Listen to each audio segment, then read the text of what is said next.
What's up, guys? This is Coach Grant with First Down Training, and today we're going to be breaking down some incorrect and some correct examples of running routes versus different man coverage looks. So I hope this video helps you guys out. Hope it could teach you a few new things. But also, fellas, if you're a wide receiver and you want a daily workout schedule to follow for all of the exercises you should do in the gym and on the field, check out that very first link in the description below for our ultimate 8-week wide receiver workout plan. We have over 500 plus wide receiver drills and gyms specific to wide receiver exercises with sets, reps, and a video example of each one broken down. So check out that very first link below if you're interested, fellas. Let's get started. So we're going to be showing the incorrect example first here, breaking it down, and then showing the correct example of a route that a lot of people have a question on, and that is going to be a post route or a dig route versus inside shade press. So how do you run that? Let's play this thing full speed. So we have to automatically assume every time I come into the line, why is the DB playing a certain way? Why is he playing this leverage? Why is he lined up like this? So we come up to the line, we got to immediately identify how the DB is playing. We see how he's playing. He's inside shade. He's obviously in man coverage. His eyes are on me in a squatted stance. Okay, it's press man, inside shade. Now, why is he lined up inside shade? Usually to take away the inside route. He wants to stop you from running the slants, the posts, the digs. But if I have that route called, it's not like I can just change the route in the middle of the play. I have to find a way to make it work. Now, what a lot of wide receivers, the mistake that they'll make is what this wide receiver does here. They'll come off the ball and they try to force the inside release against inside shade DBs. A disciplined DB who is playing inside shade will not give up that. He will keep his leverage. So what this wide receiver does is he tries to throw a head fake to the outside, threaten him like he's running a fade, and then he tries to cross his face. Now, this DB could have probably had a little bit better technique, maybe could have gotten hands on a little bit sooner because it wasn't like he got rerouted completely across the field like I've seen before, but he got forced inside, and this DB's got hands all over him because he forced it to the leverage. We have to take what the DB gives me. We cannot force any of my routes because now at the top of the break, when this DB's got hands on me, he's physical, he rerouted me off the route, I'm completely off balance and I don't have separation because I forced it. You have to take what the DB gives you. So what he probably should have done here is he probably should have attacked him inside. Let's attack his leverage inside. Let's threaten him to where he doesn't want to go. The best way to get a DB to move is threaten him where he doesn't want to go. He doesn't want to get it beat inside because of his coverage responsibilities. So let's threaten him to the inside. Let's make him think we're going inside, take the outside release, and let's work at the top of the break. I'm going to show a good example of a wide receiver doing exactly that, but let's play this thing full speed first. So again, fellas, cannot force the release. Not to mention that it can screw up spacing. You could run into other routes, but also that DB will get hands, and that screws up timing with my quarterback. So now let's look at this example here. So same type of coverage, inside shade, maybe not as close of a press, but fellas, it doesn't have to be. Every type of man coverage or press coverage, the leverage responsibilities are the same, I guess you could say. He's trying to take away the inside. Doesn't want us to run a slant, doesn't want us to run a dig, doesn't want us to run the post. But we have to take what he gives us. Because think about that last example, what that wide receiver did, right? He forced the inside release and got forced off of the stem. On paper, when you draw up a dig, let's say it's a dig or a post, you don't draw it up with an inside stem and then he breaks to the post, unless it's like supposed to be a part of the play, but never against press. So imagine if he had to run a dig, and let's say the slot receiver also had to run a dig, and he got jammed way off of this thing, and then the spacing with the two routes was off. That's why we can't force the release, fellas. Forget one-on-ones. Let's think about an actual game scenario. So let's watch what KJ Hill does here. He attacks this DB, takes the outside release, and works to restack and gives a move. That is textbook of how you would want to play this because that not only kept spacing, that kept timing, and his separation comes at the top of the route. So let's play this full speed, or let's break this down, excuse me. So he attacks him inside, and again, not even a lot. He probably could have gotten to his cushion a little bit more, threatened him outside a little bit more, but he takes the outside release because that's what the DB is giving him. The DB is giving us a free outside release. We just have to keep him honest and hold him to the inside. We cannot force the release, fellas. So when he breaks up to the top now, we got one of two options. Obviously, against man coverage, what should always be your goal? Your goal should always be to restack. My goal is always to get on top of him, get him to be trailing my back hip to where I have a two-way go. What I mean by a two-way go is exactly this position. He could go out, he could go in, he could go vertical. There are a lot of different things he could do from this spot, but that comes from restacking. Restacking is always my number one goal. So now I have spacing because I didn't force the release. I have timing because the DB, I didn't just run into hand contact from the DB. So now let's take care of him at the top of the break. So Hill decides to go with this rocker step, right? Where he gives an inside move, then an outside move. A little head and shoulder fake. I think of it more of like a body fake and a step to the outside, which can get him to jump, and that keeps spacing like we said, but also gets him open. Now, you might ask me, well, what if I can't restack? I'm going to be screwed on this thing because I can't restack him. I can't get back over the top. That is not true. You just got to make sure that we have a plan. Playing wide receiver is so much about having a plan. You come off the line, I'm going to try to do this. But also playing wide receiver is about reacting. You have to be able to react to a DB if he takes that plan away. So when Hill bursts up to the top of the break here, what if this DB was a step ahead? What if this DB was right here? What do you think you would do? You would take your right hand and you would put it on the back of his shoulder, back of his hip, throw him by and slip back underneath to win on that dig. Because that maintains spacing. That's just another way you can get separation at the break. A lot of people don't know they know what a throw by is, they know what a rocker step is, but they don't know when to use it. You have to make sure that we know when to use it and we know when to plan it and when to react off of it. Let's play it again full speed one more time, then we'll look at another common route that a lot of wide receivers ask us questions about. So now, we got a corner route versus outside shade press. Okay, so if I have to run a corner route and the DB's outside shade, what's his sole purpose of being outside leverage? To prevent the outside release, right? He wants to prevent the fade. He wants to prevent the corner, the out route. He's trying to force everything to the inside because this is one-on-ones, but in a real game scenario, what does he probably have to the inside if he's outside shade? Help. He's got safety help to the inside. So let's watch what this wide receiver does. So he comes up and he kind of forces the outside release. Now watch where he ends up breaking this thing. Not too much space to the sideline. He ends up catching this ball because the quarterback put it in a perfect spot. But in reality, he was locked up. There might have been a little bit of a hold at the top of this break, but even if there wasn't a hold, he would not have enough space for the QB to lead him. So let's talk about why that's important. Because on any kind of outside breaking route, let's say it's just straight up zone. Let's say, for example, it's zone coverage, right? And this DB's way off, and you have to run like a 10-yard out, and he plays no factor. You could just run the route.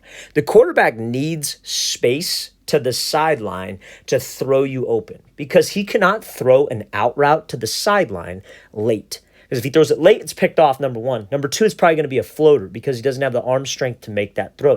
And nobody will, especially if you're at the high school or youth level. So you have to give him space to throw you open. And that comes from taking what the DB gives you. Very similar to that inside shade press look that we had. So what this wide receiver does here is he comes off the ball, he attacks this DB, and he tries to give him a fake inside. Now, this fake inside needs to be, if this is our game plan, needs to be a little bit better where we would close the space a little bit more and try to step more to the inside. But that's the wrong release to use anyways. This DB is completely content with us running an inside route right now.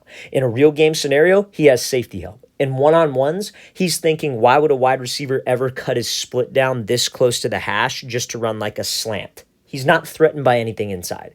That's the psyche of a smart DB. And I'm not trying to get you ready for a stupid DB. I want you to get ready for a smart DB who knows what he's doing. So when we force this outside release, you see how wide he has to go.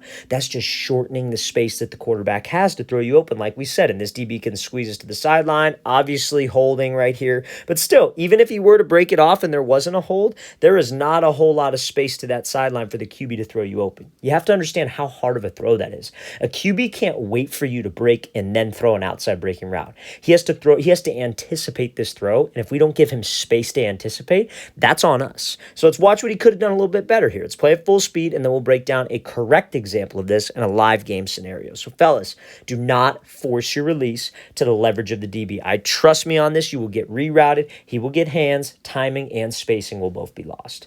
So now let's talk about this. Similar lineup here from this wide receiver, close to the hash mark, and he's running against outside shade press. So what he ends up doing is he takes the inside release. So it is very similar to that post route. It's very similar to that dig route that we were just talking about in the first two examples. So let's watch what he does. He attacks his leverage, keeps him honest, takes the inside release, is able to stack, and you see how much space the quarterback has. The sideline is here. He's making his break with a good, maybe about, I'd say 10 to 12 yards of space. That is an easy throw for the QB, fellas. We want to make it very easy on him so he keeps giving us targets. So when we run this route, let's talk about it. Best way to get a DB to move off his platform is attack where he doesn't want us to go. So he doesn't want us to go outside right now. He's outside shade. He's automatically thinking we cut our split down to go run this out route. So he's trying to take that away. Let's threaten him with it, right? Let's threaten him to the outside because that will give me more of a free release to the inside. So now my main goal should be what? Main goal should be to restack. Just like on every single route that you run against man coverage, your main goal should be to restack. So if I'm able to restack him, you could use a move like a peek back like he does. You could do a rocker step move, anything to get him to bite to the inside. but now we have space to run. Now, same thing you might ask me, what do you think I'm about to say? If this DB's playing it well and he's a step ahead, what do you think you would do? You'd take your right hand, put it on the back of his shoulder, back of his hip, and slip underneath him to run that corner. Fellas, it's just about knowing what to do at the top of the route that gets you open. Releases, knowing which release to choose, knowing how to attack leverage, whatever it is just to keep spacing and keep timing. Take what that DB gives you. Let's play this thing again, full speed one more time. Great job here attacking leverage, taking that inside release, and then giving that move at the top of the break. All right, so this next example we're going to talk about here is a whip route versus inside shade press. So this is kind of the one exception to the rule that we just had on the last two clips where we want to attack where the DB doesn't want us to go. This is the one exception where you might be able to attack outside and take an inside type release. But let's talk about why. So if I have inside shade press, this is obviously the bad example, then we're going to show the good example first. Inside shade press and a whip route, for those of you that don't know. It's like 3, and it could be shorter than this, I want to make this clear, but for this example, it's like 3 steps up, 3 steps to the slant, and then you whip it back out. And the QB is going to throw this thing towards the sideline. So if I have inside shade press, it's built off of a slant. Now, if I have inside shade press and I'm running a slant route, obviously we cannot try to attack his leverage and then go in front of his face, right? Because that would be no different than doing that like on a dig in the first example. We would want to attack his outside shoulder, try to get him to open up to the fade and then slip underneath him. Try to make him think, oh, I get to force him to the sideline, and then we slip under. So, but when I do that and I'm trying to get him to flip his hips, what do you think I have to do? I have to sell the fade. I have to actually attack the outside. I actually have to run hard, run in full stride, run in full speed. And now if I don't attack his outside shoulder when I'm running a whip route, that's kind of a problem, right? Because if I just go here and try to force it and then whip back out, this DB will get hands and he'll be all over this thing. So we have to treat it like a slant. Now, sometimes you could do a little bit slower pace. You could do like a slide release outside and then give a move, get him to jump, and then we slip under. And that's kind of like what these two receivers are going to be doing here. So let's play this full speed. So when he comes off the ball, doesn't really attack anywhere, right? And you see how the DB is all over him. He gets flat out lucky with the catch, but this DB's all over him. That's covered. That's locked up.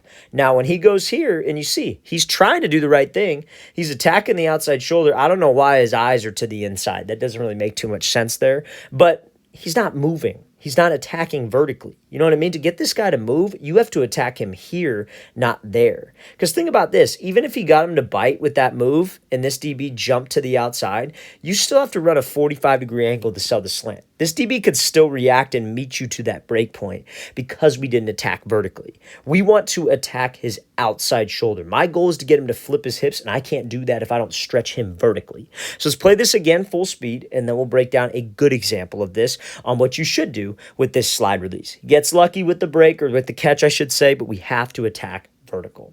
Okay, so now I know this DB is a little bit further off, but just like in that same example with the post route, it's the same type of concept. Just because there's some space between the two of us does not mean that his leverage responsibilities change. You would still, if you had to run a slant, would attack his outside shoulder, try to get him to flip open and slip under. Maybe you would close space with him a little bit first, but it'd be the exact same thing. So watch what this wide receiver does on his whip. Look where he's attacking. Look at the difference there that gets him space because he's pushing vertical. The last wide receiver, like this is the line of scrimmage, he never crossed the line of scrimmage. Now watch where this wide receiver goes. He's going vertical. He's actually attacking the outside shoulder of the DB, and look what that makes him do. That makes him open up the gate. So fellas, if we have that whip route against press coverage, make sure we treat it exactly like that slant versus press. Attack outside shoulder, force him to open up, make him think he's going to be able to squeeze me to that sideline, slip under, whip out. Or if it's just a straight up slant, you would treat it the exact same way.